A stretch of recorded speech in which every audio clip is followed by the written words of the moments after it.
कई जीत बाकी हैं, कई हार बाकी हैं, अभी तो जिंदगी का सार बाकी है। यहाँ से चले हैं नई मंजिल के लिए, यह तो एक पन्ना था, अभी तो पूरी किताब बाकी है। हेलो दोस्तों, स्वागत करते हैं आपका कलश कोचिंग क्लासेस में। मैं विपिन पढ़ा रहा हूँ आपको मैथ्स और रीजनिंग की क्लासेस। तो शुरू करते हैं आज की पाठशाला। तो देखिए दोस्तों, आज आपको चैप्टर दिख रहा है।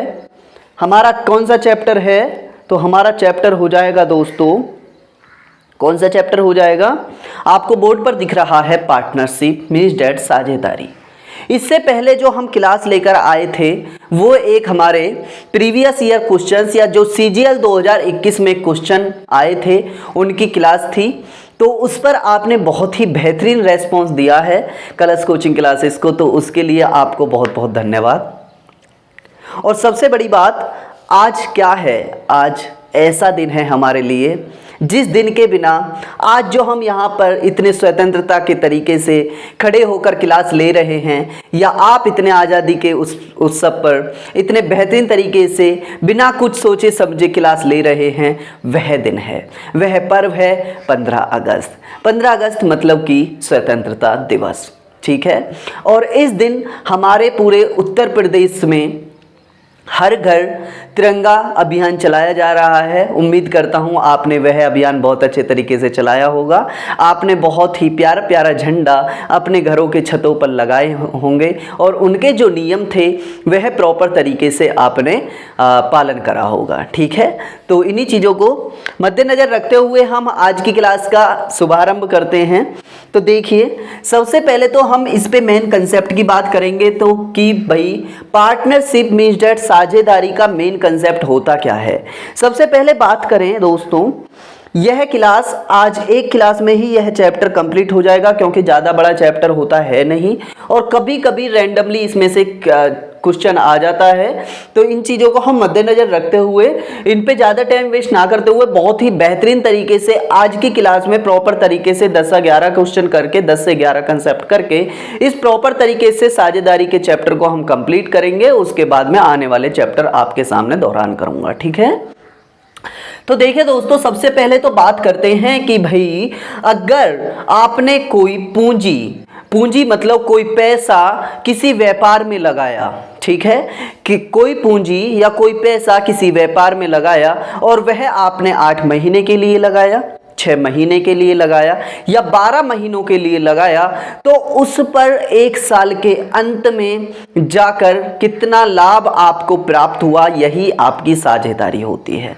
और साझेदारी का मतलब, पार्टनरशिप का मतलब कि आप जैसे कि एक हमारा दोस्त चिंटू ले लेते हैं और एक मिंटू ले लेते हैं। तो चिंटू ने मिंटू के साथ में कोई व्यवसाय में कुछ पैसा लगाया है। चिंटू ने भी 5,000 रुपये लगाए हैं और मिंटू ने 10,000 रुपये लगाए हैं, और उनके 1 साल बाद, या चिंटू ने 1 साल के लिए पैसा लगाया है और मिंटू ने 8 महीनों के लिए पैसा लगाया है, तो उनको 1 साल के बाद में कितना प्रॉफिट होगा, या उन दोनों के बीच में जो पैसा था वो कितना बटेगा, ठीक है। इन चीज़ों के ऊपर हम आज काम करेंगे। बहुत ही एक छोटा सा कंसेप्ट आप ध्यान रखेंगे। सबसे पहले तो मैं पूंजी की बात करूं, पूंजी को हम कॉस्ट लिखेंगे। कॉस्ट मतलब पूंजी, किसी भी व्यवसाय में लगाया गया पैसा। दूसरा टाइम, समय, और उसके बाद में प्रॉफिट। तो सबसे पहले इनके हम संबंध को देखते हैं। तो संबंध की बात करते हैं दोस्तों, कि सबसे पहले मैं आपको बताऊं, कॉस्ट इनटू टाइम बराबर प्रॉफिट होता है। यह आप हमेशा ध्यान रखेंगे। मीन्स डैट मैं यह कह सकता हूं कि कितना पैसा आपने कुछ समय के लिए लगाया, उसके बाद में उन दोनों का जो मल्टीप्लिकेशन है वो आपके प्रॉफिट के बराबर होगा, ठीक है। कॉस्ट मतलब पूंजी और टी मतलब समय, समय मतलब कितने समय के लिए उसने पैसा लगाया है, ठीक है। अब इस टाइप के क्वेश्चंस को हम डील कैसे करेंगे? जैसे कि मैं आपके सामने बात करता हूं, एक चिंटू ले लेते हैं, एक मिंटू ले लेते हैं। चिंटू ने कहा कि मैं तो भाई, इधर में हम कॉस्ट लिखेंगे हमेशा, दूसरी लाइन में हम टाइम लिखेंगे और उसके बाद में प्रॉफिट की बात करेंगे दोस्तों, प्रॉफिट की बात करेंगे, प्रॉफिट कितना होगा। तो प्रॉफिट आप अच्छे तरीके से जानते हैं कि कितनी कॉस्ट कितने टाइम के लिए लगाई है, उसका मल्टीप्लिकेशन ही हमारा हमारा प्रॉफिट होगा। ठीक है, चीज़ें समझ में आती हैं। हम माने कि भाई चिंटू ने 10 रुपये लगाए और मिंटू ने 20 रुपये लगाए। ठीक है, चिंटू ने 1 साल के लिए पैसा लगाया, मिंटू ने भी 1 साल के लिए प्रॉपर पैसा लगाया, तो उनके द्वारा प्राप्त प्रॉफिट कितना होगा? तो भैया मैं यह कह सकता हूं कि चिंटू गुणा टाइम, चिंटू की कॉस्ट गुणा टाइम 10 इसका प्रॉफिट, और 20 से कम 20 इसका प्रॉफिट। हमेशा हम इन चीज़ों को अनुपात में डिस्कस करते हैं, अनुपात में डिस्कस करते हैं, अनुपात में डिस्कस करते हैं। मेरा कहने का मतलब यह हुआ कि भाई चिंटू ने 10 रुपये 1 साल के लिए लगाए, मिंटू ने भी 20 रुपये 1 साल के लिए लगाए, तो उनके प्रॉफिट का जो रेशो हुआ, प्रॉफिट का जो अनुपात हुआ, वो 10 से कम 10 और 20 से कम 20, 10 अनुपात 20 के अनुपात में उसकी चीज़ें आई। ठीक है, यह कह सकते हैं, बिल्कुल सही बात है भाई। अब आपके सामने मैं एक चीज़ बात करूं कि जब हमें रेशो में बात करनी ही है, जब हमें इस सवाल में रेशो में बात करनी ही है, तो क्यों ना हम इस वैल्यू को भी छोटी कर लें। भाई अभी तो हमारे पास में इस वैल्यू को छोटी करने का कोई औचित्य नहीं बनता है, क्योंकि वैल्यू बहुत ही छोटी है। ठीक है, तो अभी तक तो हमारी कोई टेंशन नहीं है, 10 से कम 10 हो गया, 20 से कम 20 हो गया। लेकिन कभी कभी क्या होगा सवालों में, भाई चिंटू ने तो पैसा लगाना है, वह 50,000 रुपये भी तो लगा सकता है, मिंटू 1 लाख रुपये भी लगा सकता है, 75,000 रुपये भी लगा सकते। तो उन बड़ी बड़ी वैल्यूज़ में हम क्या करेंगे, हम हमेशा अनुपात लेंगे, क्योंकि अनुपात में मैंने आपको हमेशा बताया है, अनुपात या यूनिट में कभी भी मेन वैल्यू की ज़रूरत नहीं होती है। सर मेन वैल्यू की ज़रूरत नहीं होती है, यह चीज़ तो हम सबसे पहले चैप्टर परसेंटेज में ही सीख कर आए हैं। ठीक है, चीज़ें समझ में आती हैं। तो भाई अगर मैं यहाँ से 1 0 इसकी भी ख़त्म कर दूँ, 1 0 इसकी भी ख़त्म कर दूँ, हमेशा संबंध जो होगा या हमेशा रेशो की जो आप कंपैरिजन की बात करेंगे, वो हमेशा कॉस्ट कॉस्ट, टाइम टाइम और प्रॉफिट प्रॉफिट की बात करेंगे। ये चीज़ें आपके समझ में आनी चाहिए। भाई यहाँ से इसने 10 रुपये लगाए थे, तो 10 से कम 10 हो गया, 10 दूनी 20 हो गया।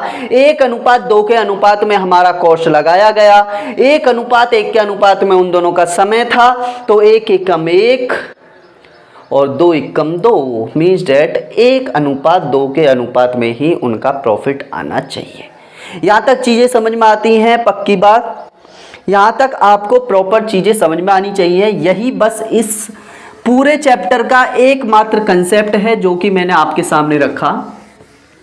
अब आपको इस कंसेप्ट में कहीं पर भी प्रॉब्लम नहीं आनी चाहिए। एक नॉर्मल सा छुटकू सा कंसेप्ट है कि P बराबर CT होता है या C गुणे T बराबर होता है P। C मतलब कॉस्ट, T मतलब समय और P मतलब प्रॉफिट। ठीक है, यहाँ तक चीज़ें समझ में आती हैं।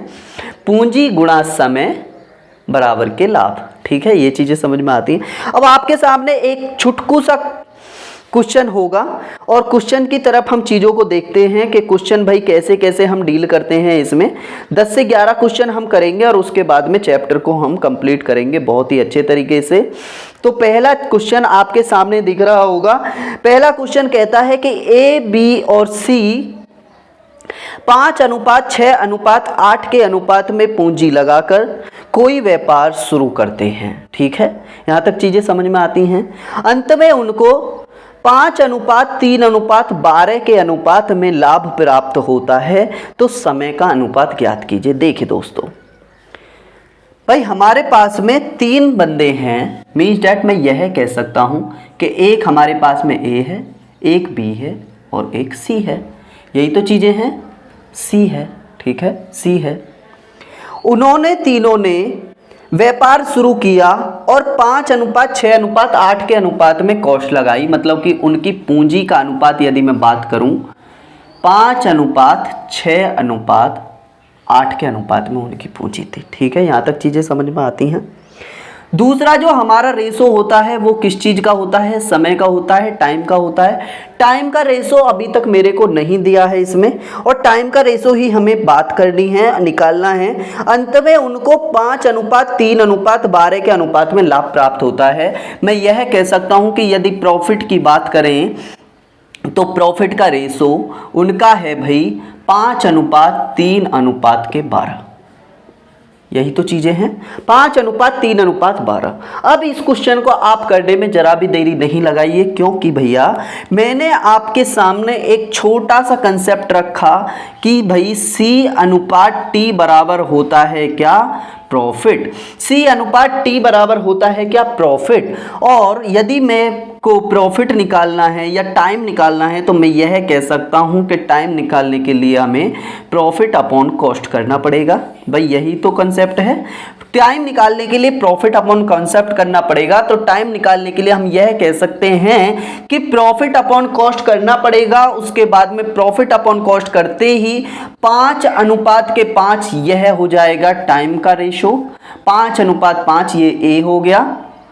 उसके बाद में 3/6 हो गया और उसके बाद में 12/8 आ गए।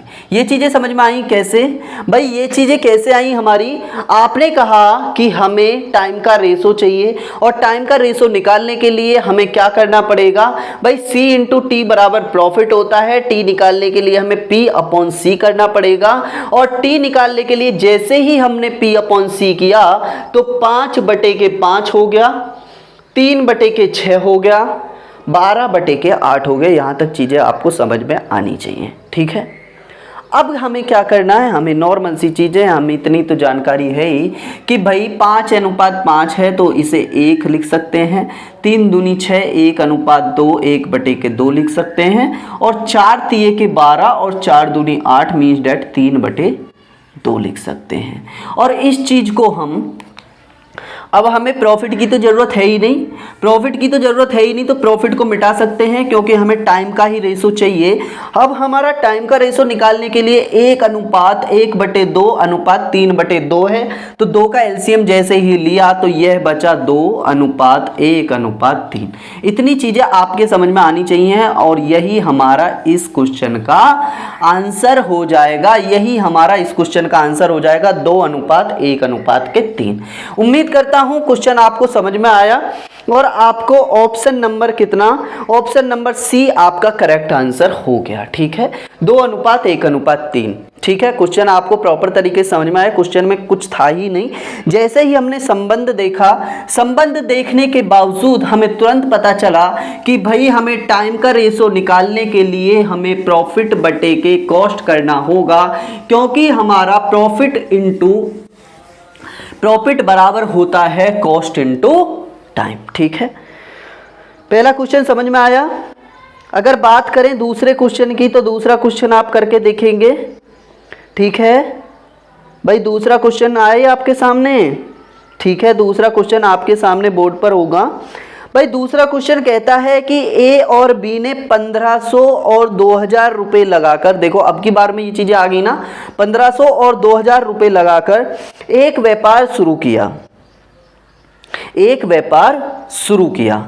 ए और बी ने 1500 और 2000 रुपये लगाकर एक व्यापार शुरू किया। 4 महीने बाद 2250 रुपये के साथ सी ने भी व्यापार में हिस्सा लिया। ठीक है, बी ने अपनी पूंजी 9 महीने बाद निकाल ली, तो 900 रुपये के कुल लाभ में बी का हिस्सा ज्ञात कीजिए। ऑप्शन ए 400, 300, 600 और 500। ठीक है भाई, देखिए हमारे पास में 3 लोग हैं। 3 लोग कौन कौन से? ए है, एक हमारे पास में बी है और एक हमारे पास में सी है। ठीक है, अगर कॉस्ट की बात करें तो कॉस्ट ए ने लगाया है 1500 रुपये, बी ने 2000 रुपये और सी ने कितना लगाया है 2250 रुपये। ठीक है, लेकिन सबसे बड़ी बात यहाँ पर टाइम ही इधर उधर हो रहा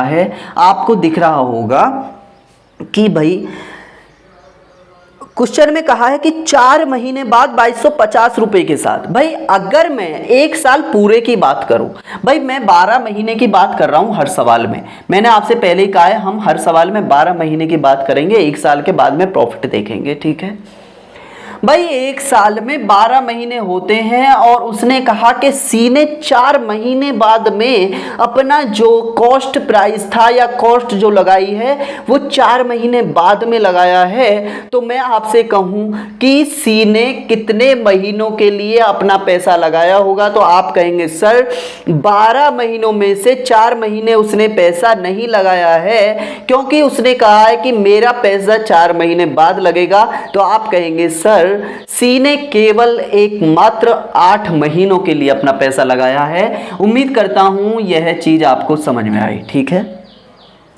आगे क्वेश्चन में कहा बी ने अपनी पूंजी 9 महीने बाद निकाल ली। बी ने अपनी पूंजी 9 महीने बाद निकाल ली। भाई अगर बी ने स्टार्टिंग से पैसा लगाया, 9 महीने बाद में अपनी पूंजी निकाल ली, तो व्यवसाय से वह तो बाहर हो गया। तो बी ने कितने महीनों के लिए अपना पैसा लगाया होगा? आप कहेंगे सर 9 महीने के लिए। और ए ने पूरा का पूरा 12 महीनों के लिए पैसा लगाया होगा। यह चीजें आपके समझ में आई या नहीं, मुझे बस इतना बता दीजिए कि भाई सी ने 4 महीने बाद पैसा लगाया, तो इसका मतलब 12 महीनों में से 4 महीने सी ने पैसा लगाया ही नहीं। तो 12 में से 4 महीने खत्म कर दिए जाएं तो 8 महीने पैसा लगा। बी ने 9 महीने के बाद में अपना पैसा ही निकाल लिया, तो 9 महीने तक उसका पैसा लगा। ए ने ऐसा कुछ नहीं किया, इसका मतलब ए ने प्रॉपर 12 महीनों के लिए ही पैसा अपना प्रॉपर तरीके से लगाया होगा। ठीक है, यहाँ तक चीजें समझ में आती हैं। अब मैंने आपसे स्टार्टिंग में ही कंसेप्ट समझाते हुए कहा कि भाई बड़ी वैल्यूओं में हमें बात करनी है केवल और केवल अनुपात की। तो आप कॉस्ट के अनुपात को क्या बदल नहीं सकते हैं? क्या बदल नहीं सकते हैं? तो आप कहेंगे सर बिल्कुल बदल सकते हैं, हम 0 से 0 को काट सकते हैं। ठीक है, 0 से 0 को काट सकते हैं, 25 से इसको काट सकते हैं, 25 से इसको, 25 से इसको, तो कितना हो जाएगा? 25 के 150, 25 अट्ठे के 200 और 25 निम्मा 225, इतना हो जाएगा, पक्की बात। तो भाई कॉस्ट का अनुपात उनका कितना हो गया? 6:8:9। कैसे? 0 0 0 खत्म कर दिया, 25 छिक्के 150 होता है, 25 अट्ठे 200, 25 निम्मे के 225 होता है। यहां तक चीजें आपके समझ में आती हैं। भाई हमने प्रॉफिट की बात करनी है, तो प्रॉफिट हमें पहले ही पता है, कॉस्ट इंटू टाइम का प्रॉफिट होता है। तो आप कहेंगे 12 छिक्के 72, ए का प्रॉफिट अनुपात 72, 9 अट्ठे के 72 और 9 अट्ठे के 72। इतनी चीजें आपके समझ में आती हैं। 72:72 हो गया। ठीक है, यहां तक चीजें समझ में आती हैं, पक्की बात। ठीक है, अगर मैं आपसे कहूं कि भैया यह अनुपात है, तो अनुपात में रियल वैल्यू लेने की जरूरत नहीं, तो यह भी तो 1:1 में आ जाएगा। यहां तक चीजें समझ में आती हैं। अब क्वेश्चन में कहा है, क्वेश्चन में आपके सामने कहा है कि 900 रुपए के कुल लाभ में बी का हिस्सा ज्ञात कीजिए। भाई 900 रुपए का कुल लाभ है, तो आप कहेंगे सर 1:1 के अनुपात में बांटना है। तो आप यह नहीं कह सकते कि ए का लाभ भी 300 रुपए होगा, बी का लाभ भी 300 रुपए होगा और सी का लाभ भी 300 रुपए होगा, तभी तो यह 1:1 के अनुपात में बटेंगे। ठीक है, तो आंसर क्या हो जाएगा? बी का लाभ भी 300 है, ए का लाभ भी 300 है और सी का लाभ भी 300 है। उम्मीद करता हूं क्वेश्चन मैंने आपके सामने बहुत ही आसान तरीके से और बहुत ही सिंपल भाषा और बहुत ही मंद भाषा में प्रयुक्त किया और 300 रुपए उनके सामने प्रॉफिट निकल कर आया। चीजें समझ में आई? भाई चीजों में क्या कहा था, यदि दोबारा से दोहरान करें चीजों को, कि भाई उसने कहा कि ए, बी और सी ने 1500, 2000 और 2250 रुपए अपना कॉस्ट लगाया। ठीक है, उसके बाद में क्वेश्चन ने कहा कि सी ने 4 महीने बाद में अपना पैसा लगाया। इसका मतलब 12 महीनों में से 4 महीने तो सी ने पैसा लगाया ही नहीं। तो आप कहेंगे सर 4 महीने नहीं लगाया, तो सी ने 12 महीनों में से कितने महीनों के लिए अपना पैसा लगाया होगा? तो आप कहेंगे सर 8 महीनों के लिए। 9 महीने बाद में बी ने पैसा निकाल लिया, इसका मतलब 9 महीनों के लिए ही अपना पैसा लगाया। ए ने ऐसा कुछ काम नहीं किया, इसका मतलब ए ने 12 महीनों के लिए पैसा लगाया। हमने रेशो में जैसे ही कन्वर्ट किया तो ये 6:8:9 हो गया। इसके बाद में हमारा प्रॉफिट का जो संबंध होता है वो C/T होता है। तो 12 छिक्के 72, 9 अट्ठे 72, 9 अट्ठे 72 हो गया। 72 अनुपात 72 अनुपात 72 अनुपात 1 अनुपात 1 अनुपात 1 हो गया। और जैसे ही हमने 900 रुपये के लाभ को तीनों में बांटा तो आप कहेंगे सर 300 रुपये इसको मिला, 300 रुपये इसको मिला, 300 रुपये इसको मिला, क्योंकि हमें लाभ जो बांटना है वो कितने कैसे बांटना है, लाभ जो बांटना है वो 1 अनुपात 1 अनुपात 1 के अनुपात में बांटना है। उम्मीद करता हूँ क्वेश्चन आपको अच्छे तरीके से समझ में आया होगा। ठीक है, क्वेश्चन आपको अच्छे तरीके से समझ में आया होगा। ठीक है, बात करें अगले सवाल की। अगले सवाल की बात करते हैं। तीसरा क्वेश्चन आपको बोर्ड पर दिख रहा होगा और तीसरा क्वेश्चन बड़ा ही बेहतरीन क्वेश्चन हमारे सामने होगा। क्वेश्चन ने कहा है कि ए तथा बी ने 3 अनुपात 8 के अनुपात में हिस्सेदारी करके व्यापार प्रारंभ किया। 4 महीने बाद सी ने बी के द्वारा निवेश की गई राशि का 3/4 राशि का निवेश करके बिजनेस में भागीदारी प्रारंभ की। वर्ष के अंत में उनका लाभ कितने रुपए में था यदि सी को 24,000 रुपये मिले। ठीक है, क्या बेहतरीन क्वेश्चन है। देखिए दोस्तों, भाई ए और बी की बात कर रहे हैं तो 3 अनुपात 8 के अनुपात में हिस्सेदारी करी।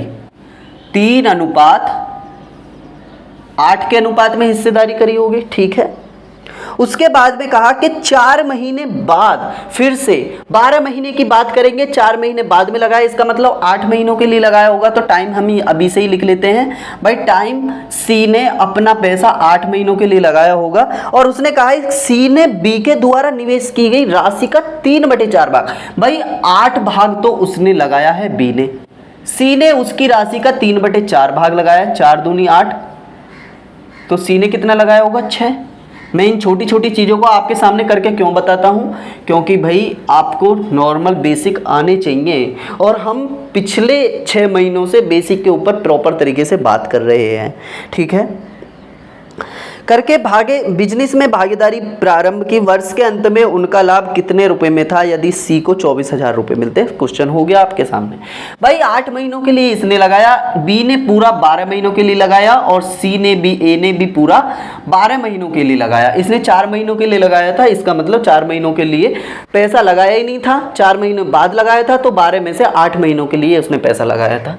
भाई अगर मैं बात करूं, हम रेशो की बात करते हैं तो 4 दूनी 8 कर सकते हैं, 4 तिये 12 कर सकते हैं, 4 तिये 12। कभी ऐसा मत कर देना कि 1 यूनिट से इसे काट दे, 1 यूनिट से इसे। अगर टाइम का रेशो ले रहे हैं तो तीनों का टाइम का रेशो लो। ठीक है, ये चीजें समझ में आती है। कॉस्ट का रेशो ले रहे हैं तो कॉस्ट का रेशो लो। ठीक है, अगर मैं इनकी मल्टीप्लाई करता हूं क्योंकि हमें प्रॉफिट निकालना है, प्रॉफिट की बात करते हैं, 3 तिये यह 9 हो जाएगा,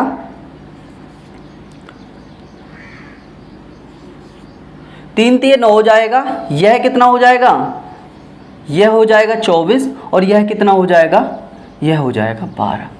ठीक है, 12 हो जाएगा। आगे क्वेश्चन में कहा है कि सी को 24,000 रुपये मिले हैं, सी को 24,000 रुपये मिले हैं। तो सी को 24,000 रुपये मिले होंगे। भाई प्रॉफिट, जब प्रॉफिट का रेशो हमारा 9 अनुपात 24 अनुपात 12 है। अच्छा एक काम करते हैं, अभी नहीं करते। ठीक है भाई, रेशो अभी तो हम बदल सकते हैं, इसको 3 चौके 12 लिख सकते हैं, 3 अट्ठी 24 लिख सकते हैं, 3 तिये 9 लिख सकते हैं। तो हमारा रेशो 3 अनुपात 8 अनुपात 4 आ सकता है। ठीक है, अब उसने कहा है कि सी को वर्ष के अंत में 24,000 रुपये का पूर्णतः लाभ प्राप्त होता है, 24,000 रुपये मिलते हैं। तो इसका मतलब 4 यूनिट की वैल्यू 24,000 दे रखी है। इतनी तो चीज़ें समझ में आती हैं। तो 1 यूनिट की वैल्यू कितनी हो जाएगी, 6,000 रुपये हो जाएगी। ठीक है, 1 यूनिट की वैल्यू कितनी हो जाएगी, 6,000 रुपये हो जाएगी। अब हमसे पूछा क्या है क्वेश्चन में, क्वेश्चन में पूछा है कि भागीदारी प्रारंभ वर्ष के अंत में उनका लाभ ज्ञात कीजिए। 1 यूनिट की वैल्यू 6,000 है तो 8 4 12 3 15। टोटल लाभ कितना हो रहा होगा, तो टोटल लाभ आप कहेंगे सर 3 यूनिट ये, 8 यूनिट दे, 4 यूनिट ये, 8 3 11 और 4 15 यूनिट हो रहा होगा। और 1 यूनिट की वैल्यू कितनी है 6,000, तो गुणा कर देंगे 15 छिक्के 90,000 आपके सामने क्वेश्चन का आंसर होगा। ठीक है, चीजें समझ में आती हैं। भाई सी का लाभ उसने दे रखा था 4 यूनिट की वैल्यू 24,000 रुपये, 1 यूनिट की वैल्यू 6,000 आई। तो 8 4 12 3 15 यूनिट की वैल्यू 15 छिक्के 90,000 होगी। नॉर्मल क्वेश्चन था, क्वेश्चन में कुछ था नहीं, इसलिए हम आगे बढ़ते हैं ज़्यादा टाइम खफा ना करते हुए। ठीक है, बढ़े आगे। ओके, ठीक है, आगे बढ़ते हैं, आगे बढ़ते हैं। ठीक, आगे बढ़ते हैं। देखिए चौथा क्वेश्चन आपके सामने होगा। चौथा क्वेश्चन कहता है कि ए तथा बी ने किसी व्यापार में 4:5 के अनुपात में निवेश किया। 10 महीने बाद बी ने अपना निवेश वापस लेकर व्यापार से भागीदारी वापस ले ली। पहले वर्ष में व्यापार में 49 रुपये का लाभ हुआ। इस लाभ में बी का हिस्सा ज्ञात कीजिए। नॉर्मल क्वेश्चन है, क्वेश्चन आपको देखते ही आ जाना चाहिए। ए तथा बी ने किसी व्यापार में 4:5 के अनुपात में निवेश किया। भाई 4:5 के अनुपात में निवेश किया। सी अब की बार में है नहीं, इसलिए इसे मिटा देते हैं। ठीक है, बी ने निवेश 10 महीने बाद बी ने अपनी निवेश वापस लेकर व्यापार से भागीदारी वापस ले ली। इसका मतलब 10 महीनों के लिए उसने पैसा लगाया। ठीक है, और इसने कितने महीनों के लिए पैसा लगाया? ए ने 12 महीनों के लिए पैसा लगाया। अगर रेशो की बात करें तो 2 पंजे 10 और 2 छिक्के 12 हो जाएगा। ठीक है, यहाँ तक चीज़ें समझ में आती हैं। ठीक है, पहले वर्ष में व्यापार में 49 रुपये का लाभ होता है टोटल, और बी की बात करते हैं। ठीक है भाई, 6 चौक 24 हो जाएगा। यहाँ तक तो चीज़ें समझ में आती हैं। 5 पंजे 25 हो जाएगा। अगर टोटल लाभ उसने दे रखा है, उसने टोटल लाभ हमें दे रखा है, तो टोटल लाभ हमारा कितना है? टोटल यूनिट कितनी है? तो आप कहेंगे सर 24 और 25 प्रॉफिट की यूनिट 24 और 25 49 है। और 49 की वैल्यू कितनी दे रखी है हमें? 49,000 दे रखी है सर। 49,000 दे रखी है सर। इसका मतलब 1 यूनिट की वैल्यू कितनी हो जाएगी? यहाँ से 1 यूनिट की वैल्यू हो जाएगी 1,000 रुपये। ठीक है, तो बी का प्रॉफिट पूछा है हमसे, बी का हमसे प्रॉफिट पूछा है, तो आप कहेंगे सर बी का प्रॉफिट है 25 यूनिट। 25 गुणे 1,000, 1 यूनिट की वैल्यू 1,000, तो 25,000 रुपये उसका आंसर आ जाएगा। क्वेश्चन आपके समझ में आया होगा। भाई ए ने बी ने 4:5 के अनुपात में चीज़ों को शुरू किया। बी ने 10 महीने बाद में अपना निवेश वापस लेकर व्यापार से भागीदारी वापस ले ली। उसके बाद में बात करते हैं तो ए ने कितने महीनों के लिए पैसा लगाया? ए ने तो 12 महीनों के लिए पैसा लगाया। तो 6:5 हमने टाइम का रेशो ले लिया। उसके बाद में प्रॉफिट की बात करते हैं। प्रॉफिट होता है C/T। 6 चौक 24 हो गया, 5 पंजे 25 हो गया, 24 दूनी 48, 1 49, 49,000 हो गया। 1 यूनिट की वैल्यू 1,000 हो गई। तो बी के प्रॉफिट की बात करते हैं। बी को प्रॉफिट है 25 गुणे 1,000, मतलब कि 25,000 इस चीज़ का आंसर आ गया। नॉर्मल सा क्वेश्चन था, नॉर्मल सा क्वेश्चन था। क्वेश्चन में ज़्यादा कुछ था नहीं करने के लिए। ठीक है, बड़े अगले क्वेश्चन की तरफ। ओके, अगले क्वेश्चन की बात करते हैं। अगले क्वेश्चन की बात करते हैं सर, अगले क्वेश्चन की बात करते हैं। अच्छा, एक काम करते हैं, इनको थोड़ा सा आगे लिख लेते हैं। अब की बार थोड़ा सा ज़्यादा ही इधर खिचर पिचर हो रहा है ना। यहाँ से ले लेते हैं, यहाँ से ए बी और सी। ये हो गया कैपिटल, ये हो गया टाइम, और ये हो गया प्रॉफिट। पहले ही लिख लेते हैं क्योंकि चाहिए तो यही चीज़ें तीनों की तीनों। ठीक है, देखो अगले क्वेश्चन की बात करते हैं। 5वां क्वेश्चन।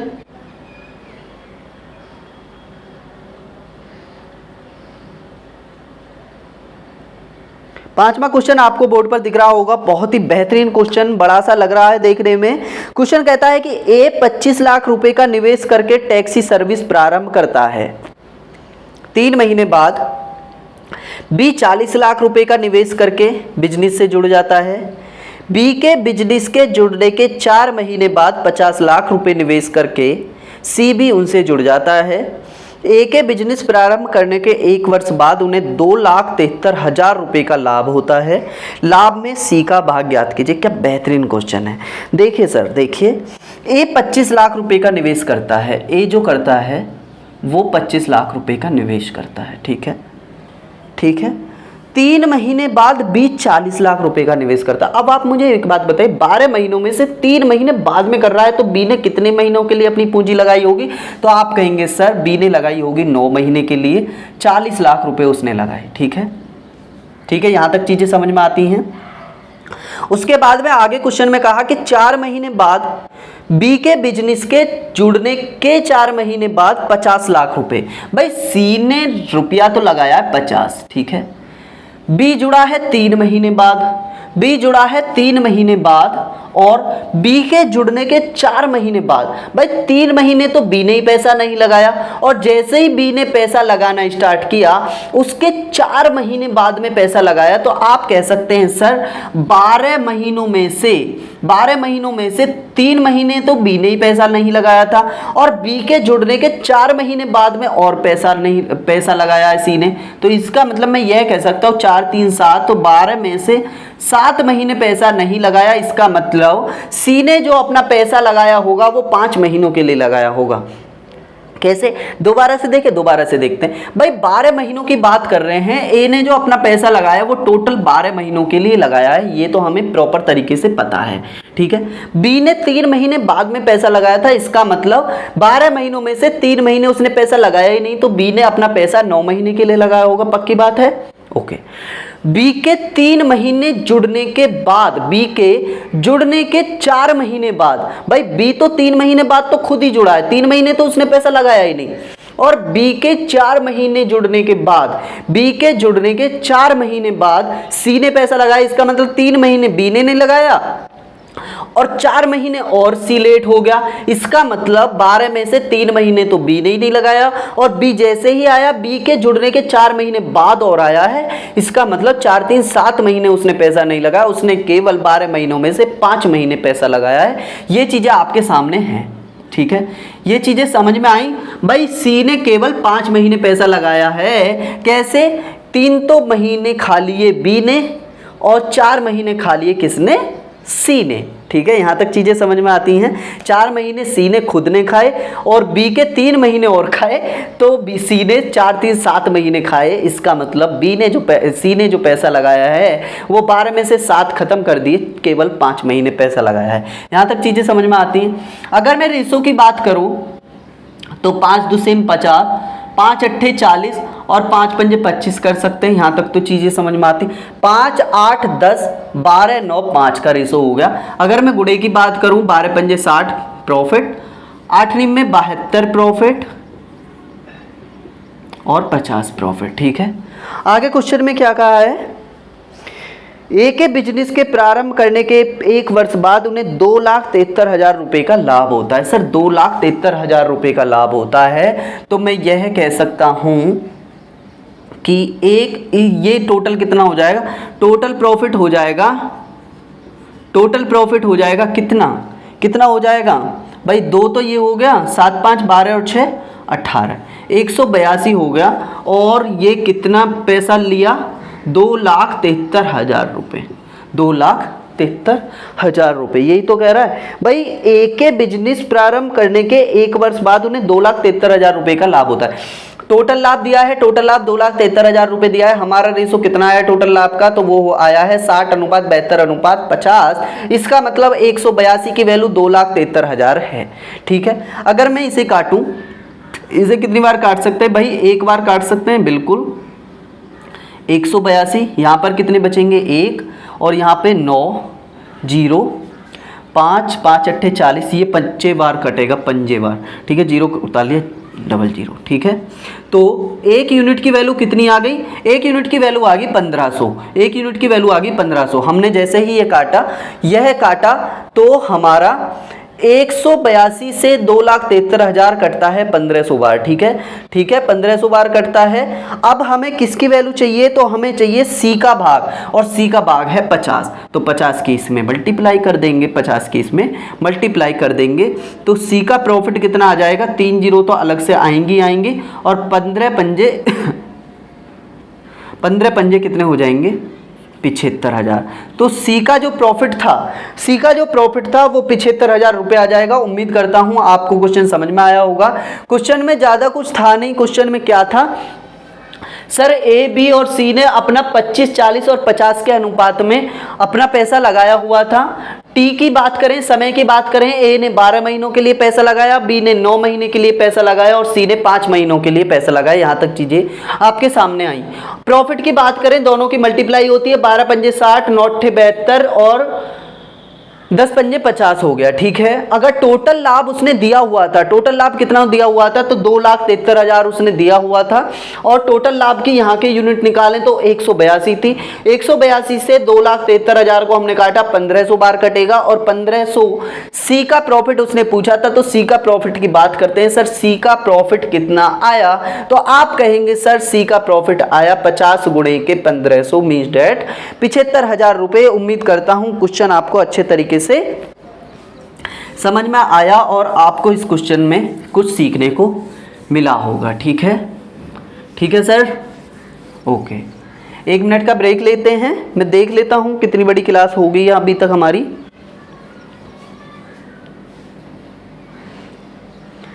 क्लास अभी बाकी है 20 मिनट की कम से कम, तो देखते हैं कितनी चीज़ें आगे बढ़ती हैं। अगला क्वेश्चन देखते हैं। अगला क्वेश्चन आपको बोर्ड पर दिख रहा है। अगला क्वेश्चन कहता है सर ABC एक रेस्टोरेंट शुरू करने के लिए निवेश करते हैं। कुल निवेश 3 लाख रुपए था। ABC ने कुछ निवेश किया और कुल निवेश रुपए जो लगाया उन्होंने तीनों ने मिलकर 3 लाख रुपए था। B ने A की तुलना में 50,000 रुपये का अधिक निवेश किया। C ने B से 25,000 रुपये का कम निवेश किया। यदि साल में अंत अर्जित लाभ 14,400 रुपये था तो उसे लाभ में सी का हिस्सा ज्ञात कीजिए। क्या बेहतरीन क्वेश्चन आपके सामने आया है भाई। ए बी और सी ने अब की बार में यूनिट नहीं बताई है। ए बी सी ने कुछ पैसा लगाया है तो हम मान लेते हैं कि सर ए ने जो पैसा लगाया वो x रुपये लगाया होगा। ठीक है, आगे कहा है कि बी ने ए की तुलना में 50,000 रुपये का अधिक का निवेश किया है। भाई अगर ए ने x रुपया लगाया है तो बी ने कितना लगाया होगा, 50,000 रुपये अधिक लगाया होगा। यहाँ तक तो चीज़ें समझ में आती हैं। ठीक है, और आगे कहा है कि सी ने बी से 25,000 रुपये कम निवेश किया है, तो मैं यह कह सकता हूँ x + 25,000 रुपये। यहाँ तक चीज़ें समझ में आती है। बिना x से यह सवाल होगा भी नहीं, है ना, इसलिए हमें x से ही लेके चलना पड़ेगा। सर x ही लेकर चलना पड़ेगा। सी ने बी से 25,000 रुपये का कम निवेश किया यदि साल में अंत में अर्जित लाभ 14,400 था। ठीक है, 14,400 था। अब हम यहाँ पर एक चीज़ देख सकते हैं कि सर समय तो नॉर्मल है, समय तो उसने दिया है 1:1:1। ठीक है, समय की तो कोई टेंशन हमें है नहीं।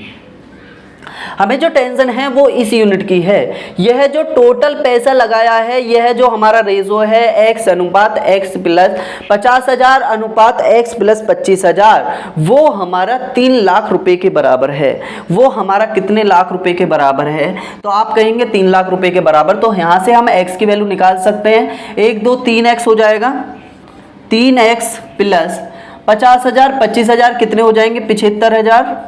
यहाँ तक जो चीज़ें समझ में आती हैं आपको, 75,000 हो जाएगा। और यह कितने रुपये दे रखा है, तो यह दे रखा है सर 3 लाख रुपये। 3 लाख रुपये हमें यह दे रखा है, 75,000 3 लाख रुपये। 3x की बात करते हैं तो 3x जैसे ही 3 लाख में से 75,000 जाएंगे तो आप कहेंगे सर 2,25,000 रुपये बहुत अच्छे तरीके से बचेंगे। 3 से यदि मैं इसकी वैल्यू को काटूं तो 3 7 21, 3 5 15, x की वैल्यू 75,000 है। x की वैल्यू कितनी है, 75,000 है। x की वैल्यू यहाँ से हम 75,000 निकाल कर लेकर आए। ठीक है, x की वैल्यू जैसे ही 75,000 हमारी निकली, हम इस वैल्यू को ऊपर रख देते हैं। सर यह हो जाएगा हमारा 75,000, यह हो जाएगा 75,000 50,000 1,25,000। ठीक है, और यह हो जाएगा कितना, यह कितना हो जाएगा 75,000 25,000, यह हो जाएगा 1 लाख रुपए। ठीक है, 1 लाख रुपए। यहाँ तक चीज़ें समझ में आती है। हमने कुछ नहीं किया, ऊपर वाली वैल्यू हमें दे रखी थी टोटल, तो हमने x की वैल्यू निकाली। x की वैल्यू 75,000 जैसे ही निकाली, ये रियल वैल्यू हमें पता लग गई। अब हम यहाँ से रेशो बना सकते हैं, 3 0 से 3 0 खत्म कर देते हैं। ठीक है, 25 से काट ले, 25 दिए 75, 25 पंजे 125, 25 चौके 100। यहाँ तक चीज़ें समझ में आती है।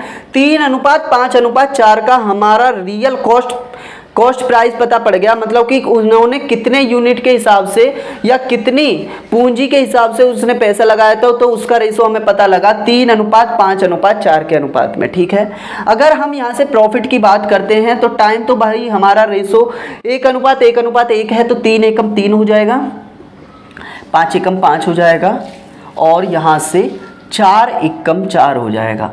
अब आपको टोटल लाभ भी दिया हुआ है क्वेश्चन में, अंत अर्जित लाभ 14,400 रुपये है, और टोटल लाभ आपके सामने है कितना सर, आप कहेंगे 5, 3, 8, 4, 12 लाभ है, और 14,400 रुपये हमें दे रखा है। तो यहाँ से 1 यूनिट की वैल्यू निकाल सकते हैं, 1 यूनिट की वैल्यू आ जाएगी 12/144 मीन्स डेट 1200 रुपये। ठीक है, अब हमसे क्या पूछा है, सी का लाभ पूछा है, सी का हिस्सा पूछा है, तो सी का प्रॉफिट कितना है 4 यूनिट, और 4 यूनिट और 1 यूनिट की वैल्यू है 1200, 1200 गुणे 4 बराबर हो जाएगा कितना 4800 रुपये। यह हमारा इस क्वेश्चन का आंसर हो जाएगा। क्वेश्चन हल्का सा लंबा था, लेकिन इससे अलग इस क्वेश्चन को कोई तरीका नहीं है करने का, क्योंकि हमें रियल वैल्यू नहीं दे रखी थी, और रियल वैल्यू हमें चाहिए भी नहीं, लेकिन रेशो बनाने के लिए भी तो हमें रियल वैल्यू चाहिए।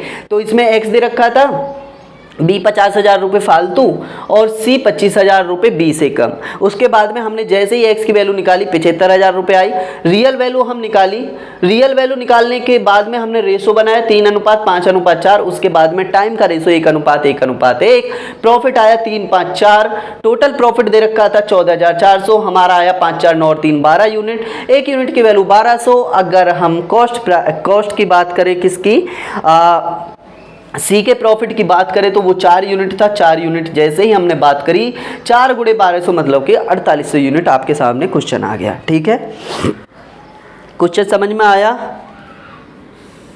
क्वेश्चन समझ में आया या नहीं ये बताइए बस। आप कहेंगे सर क्वेश्चन समझ में आया, और इस क्वेश्चन में तो मज़ा ही आ गया है ना। ठीक है, बढ़ते हैं अगले क्वेश्चन की तरफ।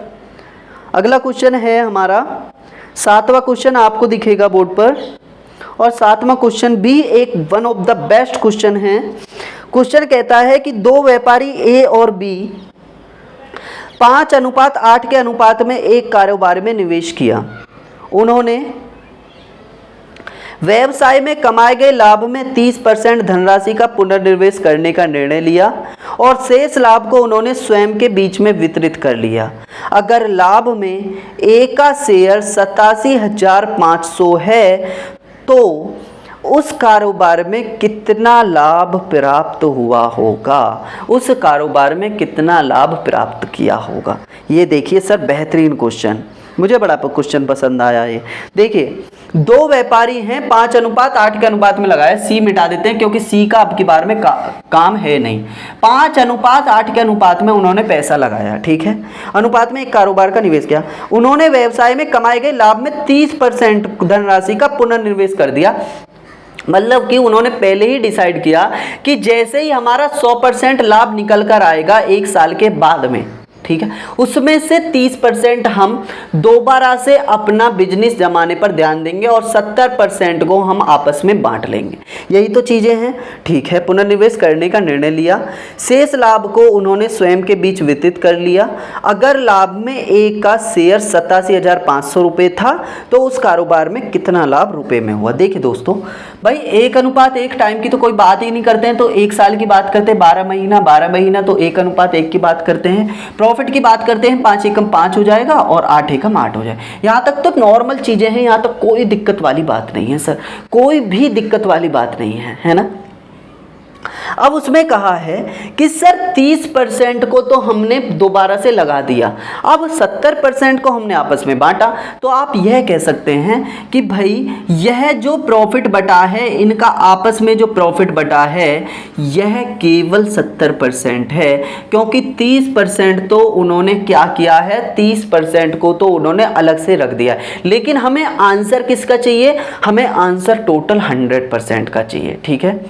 तो भाई 5 यूनिट की वैल्यू हमें दे रखी है, क्योंकि हमें ए का शेयर दे रखा है, ए का हिस्सा दे रखा है। ए का हिस्सा है 87,500 रुपये, 87,000 ए का शेयर 87,500 रुपये मिला है, ठीक है, 87,500 रुपये मिला है। तो यहाँ से हम 1 यूनिट की वैल्यू निकाल सकते हैं भाई, 87,500 बटे के 5 हो जाएगा, 1 यूनिट की वैल्यू आ गई, ठीक है, 1 यूनिट की वैल्यू आ गई 87,500 बटे 5।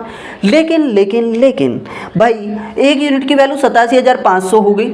अब हम टोटल लाभ की बात करते हैं तो टोटल लाभ 8 5 13 यूनिट है, 13 यूनिट है, तो 13 से इसमें मल्टीप्लिकेशन हम कर सकते हैं, 87,500 बटे के 5। और 13 यूनिट की क्यों निकाली है? क्योंकि हमने यह टोटल प्रॉफिट निकाल लिया, क्योंकि हमें टोटल का प्रॉफिट चाहिए, ठीक है, टोटल प्रॉफिट चाहिए। ये हमने जैसे ही निकाला 13 यूनिट की वैल्यू, तो हमारी कितनी आई, इसे काट लेते हैं अभी से, है ना, 5 एकम 5 हो जाएगा, 13 यूनिट की वैल्यू कितनी आई, 5 एकम 5 हो जाएगा, 1 हो गया, ठीक है, 1 हो गया। और यहाँ से कितना बचेगा, 3 7 5 7 35, 2 5 का 5 पंजे 25 डबल 0 और गुणे 13, ठीक है, ये बचेगा यहाँ पर 5 एकम 5, 5 7 35, 5 पंजे 25, 1 7 5 डबल 0, 5 से काटा 1,70,500 हो गया, गुणा 13 हो गया, ठीक है, यहाँ तक 13 यूनिट की वैल्यू निकल कर आई। लेकिन अब आप मुझे एक बात बताइए, उसने स्टार्टिंग में एक बात कही कि सर 100% लाभ में से मैंने 30% लाभ तो ऐसा है जो अलग छुपा कर रख दिया है, और 70% लाभ को ही मैं 70% लाभ को ही मैं आपस में बांट पाया हूं। ए और बी ने कहा कि भाई 30% ही ऐसा प्रॉफिट है जो हमने अलग से रख दिया है, और 100% में से 70% लाभ को हमने टोटल तरीके से अपने लिए बांटा है। तो मैं आपसे कहूं सर 13 यूनिट की वैल्यू 17,500 गुणा जो 13 थी, आप मुझसे कहेंगे कि यह कितने परसेंट होगी, तो आप कहेंगे सर यह होगी हमारी 70% की वैल्यू, 70% की तो वैल्यू होगी 17,500 गुणे के 13। क्यों? क्योंकि भाई उन्होंने अपने बीच में 70% को ही तो बांटा था, 70% को ही तो बांटा था भाई। 13 यूनिट की वैल्यू जैसे ही हम 17,500 गुणे के 13 निकाल कर लेकर आए तो उन्होंने यह जो वैल्यू है यह 70% ही तो था जो प्रॉफिट हमने आपस में बांटा था, ठीक है। और हमें चाहिए कितना, तो आप कहेंगे सर हमें तो 100% की वैल्यू चाहिए, हमें तो 100% की वैल्यू चाहिए। तो आप कहेंगे सर 100% की वैल्यू कैसे निकल कर आएगी, 17,500 गुणे 13 बटे 70 गुणे 100। यही तो चीज़ें हैं भाई। 70% 1% की वैल्यू 17,500 गुणा 13 बटे 70 हो जाएगी। 100% की वैल्यू ने 100 से गुणा कर दी, ठीक है। यहाँ तक चीज़ें समझ, 0 से 0 काट देते हैं, 7 से इसको काटेंगे, 7 दूनी 14, 7 पंजे 35, 7500 गुणे 13 गुणे 10, ठीक है। 13 से मल्टीप्लीकेशन करेंगे, 3 जीरो तो आई जाएंगी क्योंकि 10 से मल्टीप्लीकेशन भी हो रही है। 13 पंजे 65, 5 हासिल के 6, 13 दूनी 26 और 6 कितने हो जाएंगे 32, 26 और 6 32, 3,75,000 रुपये इस क्वेश्चन का आंसर आ जाएगा। क्वेश्चन वाकई में बड़ा था। क्वेश्चन आपको समझ में आया या नहीं आया मुझे बस इतना बताइए। मैं दोबारा से आपके सामने प्रॉपर क्वेश्चन दोहरान कर देता हूँ, ठीक है। ऑप्शन कौन सा करेक्ट हो जाएगा, ऑप्शन हो जाएगा डी ऑप्शन करेक्ट हो जाएगा, ठीक है। दोबारा से दोहरान करते हैं भाई। ए और बी ने 5:8 के अनुपात में अपना पैसा लगाया, 5:8 के अनुपात में अपना पैसा लगाया, ठीक है। आगे कहा उसने 1:1 के अनुपात में पैसा लगाया, मतलब कि दोनों ने 12 महीने में ही पैसा लगाया। प्रॉफिट निकाल कर लेकर आए 5:1, 5:1 मीन्स डेट 5 एकम 5, 8 एकम 8, 5:8 के अनुपात में उनका प्रॉफिट निकल कर आया, ठीक है। उसके बाद में उसने कहा कि जो ए को पैसा मिला या ए का जो शेयर था वो 5 यूनिट 87,500 रुपये होगा। उसने कहा है क्वेश्चन में 87,500 रुपये होगा। मैं यूनिट लिख देता हूँ जो बाद में आपको प्रॉब्लम ना हो। ये यूनिट है, 5 यूनिट की वैल्यू 87,500। तो हमने कहा सर 1 यूनिट की वैल्यू 87,500 बटे के 5 हो जाएगी, ठीक है। टोटल लाभ निकालने के लिए 1 यूनिट की वैल्यू 87,500 बटे 5, तो 13 टोटल लाभ है हमारा। 8 5 13, 13 यूनिट 87,500 बटे 5 गुणा 13 हो जाएगी।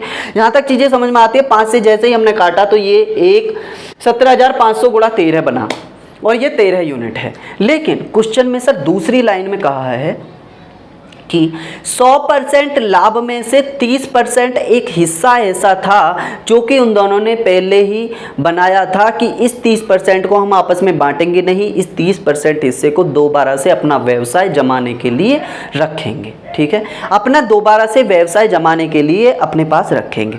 तो उन्होंने केवल 70% प्रॉफिट को अपने आप में बांटा। तो यह जो प्रॉफिट है, यह जो प्रॉफिट है सर, यह जो प्रॉफिट है 5:8 जो प्रॉफिट है, यह केवल 70% ही प्रॉफिट है। तो मैंने जैसे ही लिखा 13 यूनिट की वैल्यू 17,500 गुणा 13, ये हमारा 70% ही प्रॉफिट है। लेकिन क्वेश्चन में 100% की वैल्यू पूछी है। 70% क्यों है? क्योंकि 30% को तो आपस में उन्होंने बांटा ही नहीं है। तो भैया 70% की वैल्यू 17,500 गुणा 13, तो भाई 1% की वैल्यू बटे 70 हो जाएगी। 100% की वैल्यू निकाली 17,500 गुणा 13 गुणे 100/70 काट के हमारा 100% की वैल्यू आई 3,25,000 और यही हमारा टोटल प्रॉफिट था, जो कि ए और बी को 5:8 के अनुपात में लगाने के बाद में 1 साल के बाद में प्रॉपर पता लगा था। अब आपसे मैं कहूँ कि सर 3,25,000 जो ये प्रॉफिट है, क्या ये 70% या 100% है? क्या इसमें वह भाग भी सम्मिलित है जो उन्होंने 30% अलग रखा था? तो आप कहेंगे सर बिल्कुल यह भाग उसमें सम्मिलित है, फिर यह भाग उसमें सम्मिलित है और यही चीज़ उन्होंने पूछी थी। उम्मीद करता हूँ क्वेश्चन आपको अच्छे तरीके से समझ में आया। ठीक है, ना संघर्ष ना तकलीफ तो फिर क्या खाक मजा है जीने में, बड़े बड़े तूफान थम जाते हैं जब आग लगी हो सीने में। ठीक है, 4 क्वेश्चन और रह गए हैं, 7 क्वेश्चन हमारे हो गए। नए नए कंसेप्ट आपको सीखने को मिल रहे होंगे। ठीक है, अगले क्वेश्चन की बात करें। अगला क्वेश्चन आपको बोर्ड पर दिख रहा है। अगला क्वेश्चन कहता है, ये भी एक बहुत ही मोस्ट इंपॉर्टेंट क्वेश्चन है। ए और बी 2 साझेदार हैं जिनकी पूंजी 50,000 रुपये व 70,000 रुपये है और सहमति बनाते हैं कि 70% लाभ को बराबर बांटेंगे व शेष लाभ को पूंजी के अनुपात में बांटेंगे। अगर एक को दूसरे से 90 रुपये का ज़्यादा मिले तो कुल लाभ ज्ञात कीजिए। क्या बेहतरीन क्वेश्चन है। देखिए दोस्तों, क्वेश्चन ने कहा ए और बी 2 साझेदार हैं जिनकी पूंजी 50,000 रुपये और 70,000 रुपये है। मैं यह कह सकता हूं कि यह 50,000 रुपये है, यह 50,000 रुपये है, यह 70,000 रुपये है। भाई हमें अनुपात ही तो चाहिए, तो 0 से 0 को भी काट देते हैं। 5:7 के अनुपात में उनकी यूनिट लगी हुई है, उनका पैसा लगा हुआ है। 50,000 70,000 5:7 लिख लेते हैं। ठीक है, सहमति बनाते हैं कि 70% लाभ को बराबर बांटेंगे व शेष लाभ को पूंजी के अनुपात में बांटेंगे। देखिए दोस्तों, भाई 70% लाभ को वह उन्होंने चीज़ें कही कि 10 में से 7 लाभ ऐसा होगा, इस लाभ को 10 में से 7 लाभ, भाई 70% की वैल्यू 70/100 होती है।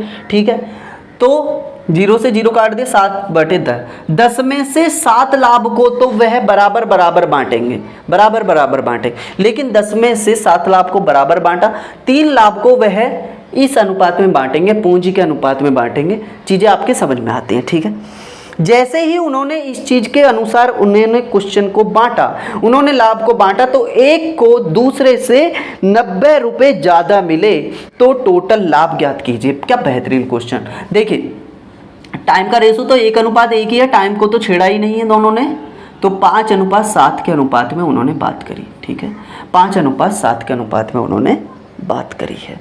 ठीक है, अगर मैं आपके सामने बात करूं सर, आपके सामने बात करूं कि भाई हम क्वेश्चन को ऐसे नहीं कर रहे, हम तो क्वेश्चन को कर देते हैं 10 चौके 40। हम टोटल प्रॉफिट जो हमारा 10 यूनिट है, हम उसको 4 से मल्टीप्लाई कर दें और इसको 40 बना दें, तो इसको भी भाई 7 चौके 28, 7 चौके 28 होगा। तो मैं यह तो कह सकता हूं कि भाई 10 में से 7 प्रॉफिट ऐसा था जिसको उन्होंने बराबर भाग में बांटा। तो मैं यह भी तो कह सकता हूं 40 में से 28 प्रॉफिट ऐसा है जो कि उन्होंने बराबर भाग में बांटा। तो भाई 14 और 14 तो इनको मिला ही 28 में से।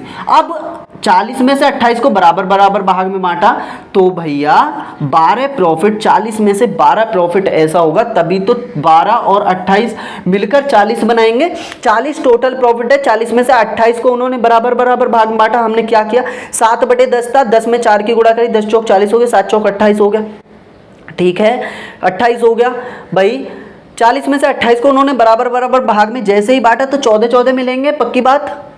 उसके बाद में 40 में से 28 बट गया, 12 बचे, 12 को उन्होंने पूंजी के अनुपात में बांटा। इसका मतलब पूंजी के अनुपात में जैसे ही बांटा तो भाई 12 यूनिट ये है और 12 यूनिट को ही इसमें बांटना है और पूंजी के अनुपात में ही बांटना है, तो इसको भी 5 मिले होंगे और इसको भी 5 मिले होंगे, इसको 7 मिले होंगे, क्योंकि 5:7 के अनुपात में बांटना था, पूंजी के अनुपात में बांटना था 12 को।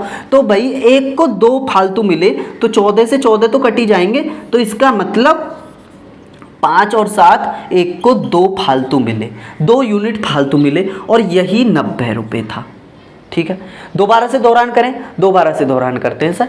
5:7 के यूनिट में उन्होंने पैसा लगाया, 1:1 के अनुपात में लगाया, प्रॉफिट 5:7 था। ठीक है, यहाँ तक चीज़ें समझ में आती हैं। उन्होंने कहा कि 70% लाभ को तो वह बराबर हिस्से में बांटेंगे, लेकिन 30% लाभ जो होगा उसको हम पूंजी के अनुपात में बांटेंगे। हमने 7/10 था, 10 में से 7 को हमने बराबर भाग में बांटना था और 3 को हमने पूंजी के अनुपात में बांटना था, लेकिन हमने थोड़ा सा नॉर्मल वैल्यू बनाने के लिए इसमें 10 × 4 7 चौके 28 कर दिया। तो हमने सीखा कि भाई 40 में से 28 तो ऐसा लाभ है जो कि बराबर बराबर बांटना है, 14 बांटना है। ठीक है भाई, 40 में से 28 को बराबर बराबर भाग में बांटा तो 40 में से 12 ऐसा होगा जो कि पूंजी के अनुपात में बटेगा, तो पूंजी के अनुपात में 5:7 के अनुपात में बटेगा, 7 5 12 हो गया। तो 40 में से 28 को बराबर भाग में और 40 में से 12 भाग को पूंजी के अनुपात में, पूंजी के अनुपात में सेम अनुपात दिया हुआ है, इसको 5 मिला, इसको 7 मिला, 14 से 14 काटा तो एक को 2 यूनिट फालतू मिला, 2 यूनिट फालतू की वैल्यू 90 है, तो भैया 1 यूनिट की वैल्यू कितनी है, 45 हो जाएगी। भाई 2 यूनिट की वैल्यू 90 है तो 1 यूनिट की वैल्यू 45 हो जाएगी। टोटल लाभ की बात करते हैं, टोटल प्रॉफिट की बात करते हैं, टोटल प्रॉफिट टॉप लिख देते हैं, टोटल प्रॉफिट। तो भैया 1 यूनिट 45 है और टोटल प्रॉफिट अब की बार में कितना है मेरा, 40। सर 40 क्योंकि हमने बाद में 40 बना दिया है उसे, तो 40 से इसकी मल्टीप्लाई कर देते हैं, 0 तो आएगा, 45 चौके हो जाएगा 180। इसका मतलब 1800 उनका टोटल प्रॉफिट था, जिसमें से 70% उन्होंने बराबर भाग में और 30% उन्होंने पूंजी के अनुपात में बांटा। ठीक है, चीज़ें समझ में आती हैं, चीज़ें समझ में आती हैं यहाँ पर। ओके, लाइट कैसे भग गई, 1 सेकंड देखता हूँ मैं। तो देखिए अगले सवाल की बात करते हैं। अगला सवाल 8वां सवाल हो गया ना, ठीक है। अगले सवाल की बात करते हैं 9वां सवाल की। ठीक है, हल्की सी लंबी जाएगी क्लास, क्योंकि मैं सोच रहा हूँ कि इस चैप्टर को इस क्लास में आज ख़त्म ही करा देते हैं, 3 सवाल और करने हैं बस। ठीक है, तो देखिए अगला सवाल कहता है कि ए व बी ने अपनी पूंजी 3:2 के अनुपात में लगाई। अगर 5% लाभ को दान कर दिया और बाकी लाभ को पूंजी के अनुपात में बांटा गया तो ए को 8550 रुपये मिलते हैं, तो कुल लाभ ज्ञात कीजिए। सर कुल लाभ ज्ञात कीजिए। देखिए भाई ए और बी को 3:2 के अनुपात में उन्होंने पैसा लगाया, टाइम का रेशो 1:1 के अनुपात में था। ठीक है, इतना ही तो चीज़ें देखी हैं। तो अगर प्रॉफिट की बात करें तो प्रॉफिट 3 एकम 3 और 2 एकम 2 हो जाएगा। ठीक है, 5% लाभ को उन्होंने प्रॉपर दान कर दिया। अगर मैं पूंजी के अनुपात की बात करूं या प्रॉफिट के अनुपात की बात करूं तो सेम अनुपात है, पूंजी का अनुपात प्रॉफिट का अनुपात। तो मैं यदि यहाँ पर कंपेयर प्रॉफिट के अनुपात से करूं तो उसमें कोई दिक्कत वाली बात नहीं है। ठीक है, आगे बात करते हैं।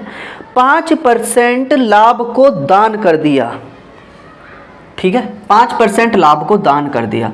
5% की बात करते हैं तो 5/के हो जाएगा भैया 100, तो ये कितना हो जाएगा, 1/20 हो जाएगा, 1/20 हो जाएगा। 20 में से 1 लाभ को उन्होंने दान कर दिया, या मैं यह कह सकता हूँ कि मैं यह कह सकता हूँ कि 20 में से 1 लाभ को उन्होंने दान कर दिया, या 100 में से 5 लाभ को जैसे ही दान किया, 100 में से 5 लाभ को उन्होंने जैसे ही दान किया तो 100 में से 5 लाभ को डोनेट कर दिया, डी लिख देते हैं। और 95 लाभ ऐसा था जो कि एक दूसरे के अनुपात में उन्होंने बांटा, 3:2 के अनुपात में, पूंजी के अनुपात में उन्होंने बांटा।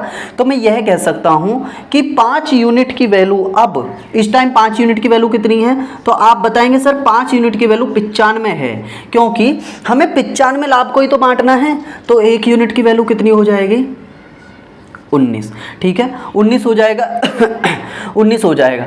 तो भाई इसका लाभ कितना हो जाएगा और इसका लाभ कितना हो जाएगा, आप मुझे बताएंगे। 19 3 57 इसका हो जाएगा और 19 दूनी 38 इसका हो जाएगा। 8 7 15, 5 3 8 1 9।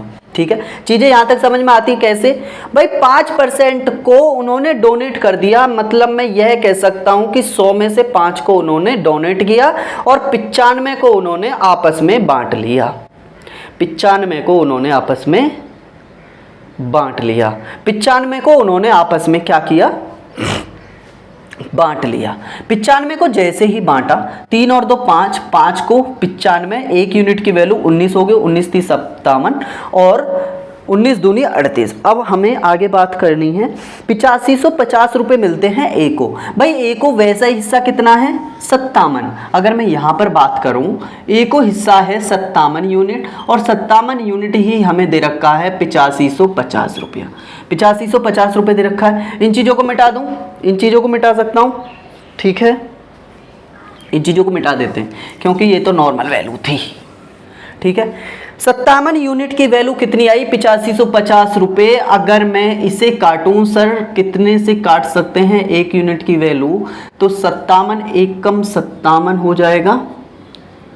15 में से 7 गए 8 और 7 में से 5 गया 2, 5 5 पंजे 25, 7 पंजे 35, 50। ठीक है, 50। मतलब कि मैं यह कह सकता हूं कि भाई 57 से यदि 8550 रुपये को काटा जाए तो 1 यूनिट की वैल्यू आती है 150। मतलब कि 57 गुणे 15 जो होते हैं वो होते हैं 855। जीरो हमने इधर रख ली। ठीक है, अब आगे हमसे क्या पूछा है, आगे पूछा है सर तो कुल लाभ ज्ञात कीजिए। कुल लाभ कितना है हमारा, कुल लाभ कितना है, 3 और 2 5, 15 पंजे 75, 15 पंजे 75। 1 यूनिट की वैल्यू कितनी है, 150। 1 यूनिट की वैल्यू कितनी है, 150। तो इसका मतलब मैं यह कह सकता हूं कि 5 यूनिट की वैल्यू कितनी हो जाएगी, 5 नहीं सॉरी, कितना था, 100 था। 100 में से मैंने 5 डोनेट किया, 95 था, 95 था। तो 95 यूनिट की वैल्यू कितनी हो जाएगी, 95 यूनिट की वैल्यू कितनी हो जाएगी, 95 यूनिट की वैल्यू कितनी हो जाएगी। अच्छा, मैं ये कह सकते हैं भाई 100 ही तो था हमारा टोटल लाभ। हाँ 100 ही तो था, 100 ही तो था, 100 लाभ था टोटल। 1 यूनिट की वैल्यू हमारी 150 आई है। तो भाई 100 यूनिट की तो वैल्यू हमसे पूछे, टोटल लाभ पूछा है, मतलब कि डोनेट करने से पहले जितने 5% उन्होंने डोनेट किया था, 95 को हमने पूंजी के अनुपात में बांटा था, 5% को डोनेट किया था, तो उसने टोटल लाभ पूछा है डोनेट करने से पहले। 1 यूनिट की वैल्यू 150 है, तो 100 यूनिट की वैल्यू कितनी हो जाएगी, वो हो जाएगी 15,000।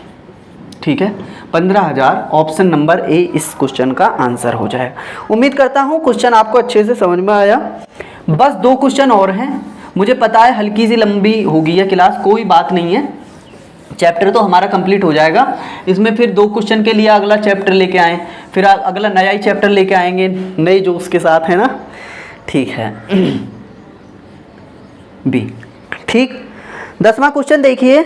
10वां क्वेश्चन क्या कहता है,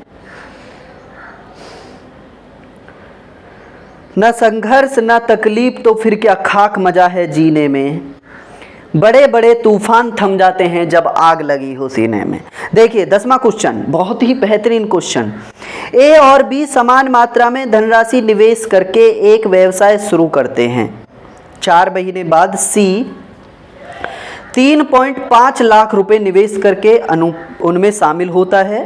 सी द्वारा शामिल होने के 4 महीने बाद बिजनेस में से अपने निवेश को वापस लेकर बी उसका व्यवसाय को छोड़ देता है। साल के अंत में व्यवसाय 62,400 रुपये का लाभ प्राप्त करता है, जिसमें से ए को 24,000 रुपये का लाभ मिलता है। लाभ के अपने हिस्से के रूप में सी को कितना भुगतान किया जाना चाहिए। क्या बेहतरीन क्वेश्चन।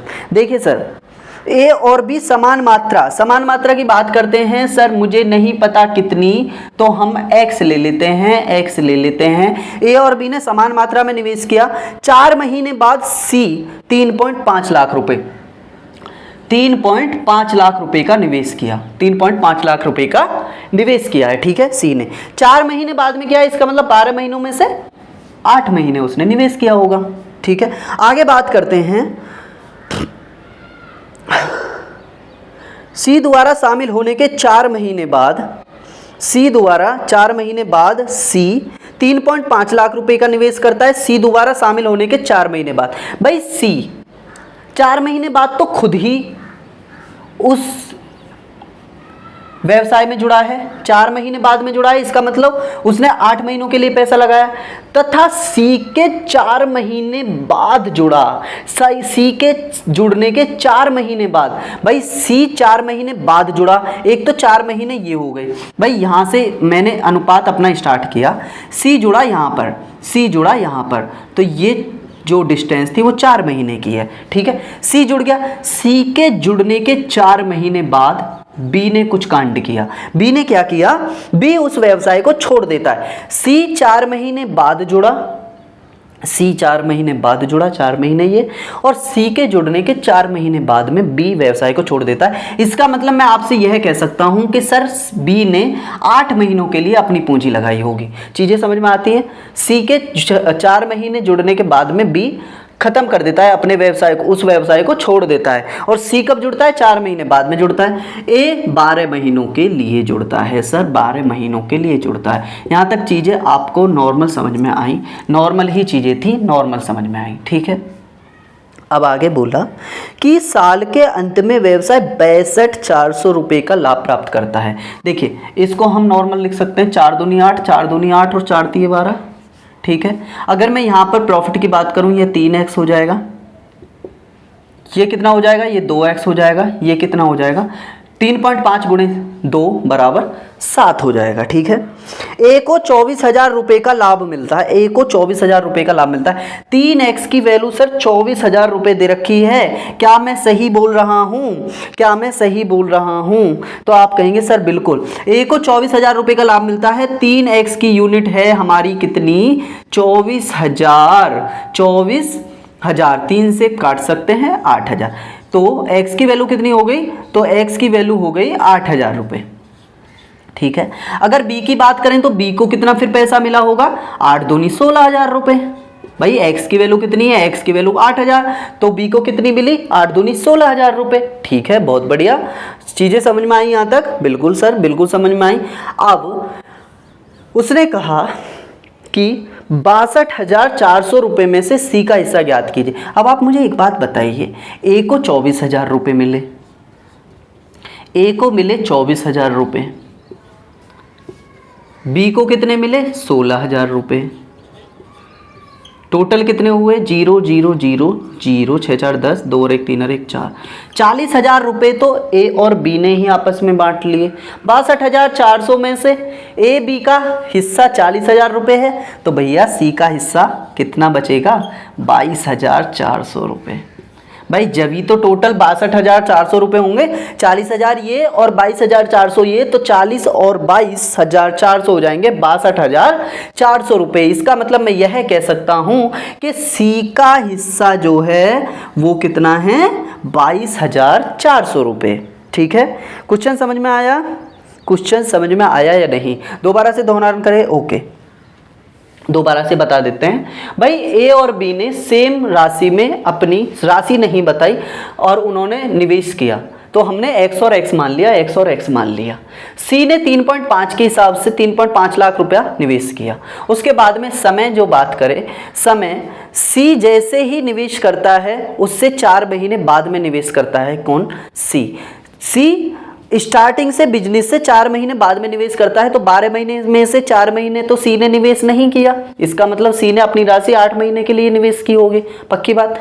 अब आगे बोला कि सी के 4 महीने बाद, सी के निवेश करने के 4 महीने बाद बी अपनी राशि वापस लेकर व्यवसाय को छोड़ देता है। इसका मतलब बी ने 4 महीने तो ये पहले ही लेट था, 4 महीने तो ये पहले ही लेट था, 4 महीने बाद में इसने निवेश किया, उस टाइम पर इसने अपना निवेश वापस ले लिया। इसका मतलब बी ने भी 8 महीनों के लिए लगाई होगी, ए ने अपनी राशि 12 महीनों के लिए लगाई होगी। इसका मतलब 4 दूनी 8, 4 दूनी 8, 4 तिये 12, हम रेशो में लेते हैं। प्रॉफिट की बात करते हैं, 3x 2x 3.5 × 2 7, ठीक है। बात करें आगे, ए का हिस्सा 24,000 रुपये है, 3 × 8 24, एक्स की वैल्यू हो गई 8,000 रुपये, तो बी की वैल्यू कितनी हो गई, 2x है, 8 दूनी 16,000 रुपये। अब 62,400 में से ए को हिस्सा मिला 24,000 रुपये, बी को हिस्सा मिला 16,000 रुपये, तो 24 और 16 40,000 रुपये। भाई 62,400 में से 40,000 रुपये को तो ए और बी ने ही बांट लिया, तो सी को कितना मिला होगा, तो आप कहेंगे सर 62,400 माइनस 40,000, इसका मतलब 22,400 रुपये सी को मिला होगा, ठीक है। क्वेश्चन समझ में आया? क्वेश्चन समझ में आया या नहीं, मुझे बस इतना बता दीजिए आप, सर आया या नहीं आया? ओके, बस दिल थाम कर बैठ जाइए, बस एक लास्ट क्वेश्चन है, एक लास्ट क्वेश्चन है, बस थोड़ा थम जाइए। लास्ट क्वेश्चन की बात करते हैं, और अच्छा क्वेश्चन है, अच्छा क्वेश्चन है, लास्ट क्वेश्चन है और अच्छा क्वेश्चन है।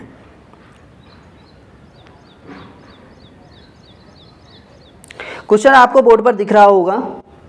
क्वेश्चन कहता है कि एक कुल पूंजी का 1/6 भाग 1/6 समय के लिए लगाता है, बी 1/3 भाग 1/3 समय के लिए लगाता है, और बाकी पूंजी सी पूरे समय के लिए लगाता है। अगर कुल लाभ 23,000 हो तो बी का लाभ ज्ञात कीजिए। सर क्या बेहतरीन क्वेश्चन, मज़ा आ जाएगा, है ना। देखिए भाई 1/6 भाग 1/6 समय के लिए, बी 1/3 भाग 1/3 समय के लिए, सी बाकी बचा भाग पूरे समय के लिए लगाता है। तो देखिए दोस्तों, 1/6 की बात कर रहे हैं, 1/3 की बात कर रहे हैं, क्या मैं इनका दोनों का एलसीएम 6 ले सकता हूं? तो आप कहेंगे सर बिल्कुल ले सकते हैं। तो 6 को मैं टोटल कॉस्ट मान लेता हूं, टोटल कॉस्ट हमने 6 मानी टोटल कॉस्ट। तो उसने कहा कुल पूंजी का 1/6 भाग, कुल पूंजी 6 है, 6 का 1/6 भाग कितना हो जाएगा, 1, ठीक है। तो 1 यह लगाता है, ठीक है। कुल पूंजी का 1/3 भाग, 6 का 1/3 भाग कितना हो जाएगा, 3 दूनी 6, 2 हो जाएगा। ये तो चीज़ें समझ में आती हैं भाई। 6 का 1/6 भाग 1 हो जाएगा, 6 का 1/3 भाग 3 दूनी 6 हो जाएगा, पक्की बात, ये हो गया। सी बाकी बची पूंजी मतलब 6 में से 1 इसने लगाया, 6 में से 2 इसने लगाया, तो 2 और 1 3 लग गया, इसका मतलब 6 में से 3 बचा होगा, पक्की बात, 6 में से 3 बचा होगा, पक्की बात, ठीक है। अब बात करते हैं समय की। समय भी इसी प्रकार दे रखा है, 1/6 1/3, दोनों का बचेगा एलसीएम 6, ठीक है। 6 का 1/6 समय के लिए, 1/6 समय के लिए, इसका मतलब 6 का 1/6 समय 1 ही रहेगा, ठीक है। 6 का 1/3 समय, इसका मतलब 2 हो जाएगा, ठीक है। और सी बाकी पूंजी पूरे समय के लिए, और पूरा समय है कितना सर, टोटल 6। यहाँ तक चीज़ें बस मुझे इतना बता दो आप कि समझ में आई या नहीं आई, समझ में आई या नहीं आई? आप कहेंगे सर बिल्कुल आई सर, ओके बिल्कुल आई, ठीक है। प्रॉफिट की बात करते हैं, 1 एकम 2 हो जाएगा, 2 दूनी 4 हो जाएगा, 6 तिये 18 हो जाएगा, 6 तिये 18 हो जाएगा। 1 एकम कितना हो जाएगा, 1। एक प्रॉफिट ए को मिला, 4 प्रॉफिट बी को मिला, सी को 18 प्रॉफिट मिला। दोबारा से दौरान करें, ओके।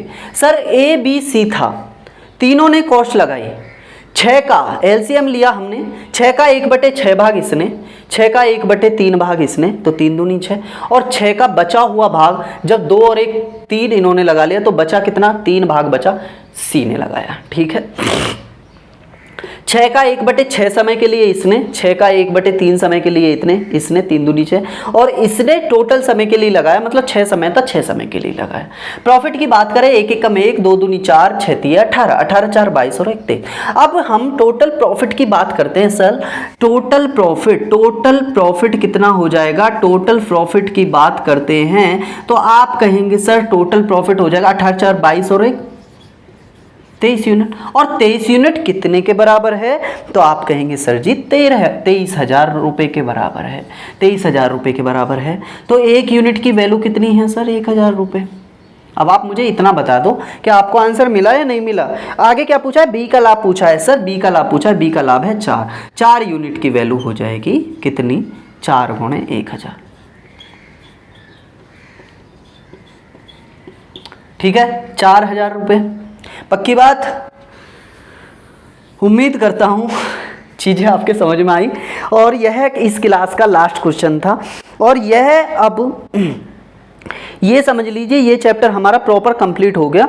अब जो हमारी जो प्रैक्टिस क्लासेस चलती हैं उसमें इस चैप्टर के और क्वेश्चन जैसे ही मिलेंगे मुझे, हालांकि रैंडमली ही कभी कभार क्वेश्चन आता है तो हम छोड़ तो नहीं सकते थे, इसलिए हमने 11 क्वेश्चन करके 11 तरीके के कंसेप्ट करके यह चैप्टर हमने प्रॉपर तरीके से कंप्लीट कर दिया है। ठीक है, अब आगे जो चैप्टर चलेगा हमारा वो चलेगा दोस्तों रेशो, अनुपात चलाएंगे, रेशो चलाएंगे। ठीक है, अब आगे आने वाली क्लासेस आपको रेशो की मिलेंगी, 4 से 5 क्लास इसमें उसको भी हम ख़त्म कर देंगे, और धीरे धीरे 1-1 2-2 क्लास हम हफ्ते में देखेंगे। कोशिश करेंगे कि हमारी जो प्रैक्टिस क्लासेस हैं वो भी ज़रूरी हैं, क्योंकि उसका रेस्पॉन्स आपको बहुत अच्छे तरीके से आता है, क्योंकि हमारा अर्थमेटिक जो है वो अब ख़त्म के कगार पर है। बस रेशो बचा है, एचसीएफ एलसीएम बचा है, और मिक्सचर और एलिगेशन बचा है, बस 3 चैप्टर बचे हैं। ठीक है, इसके बाद में ये अर्थमेटिक हमारा प्रॉपर कंप्लीट हो जाएगा।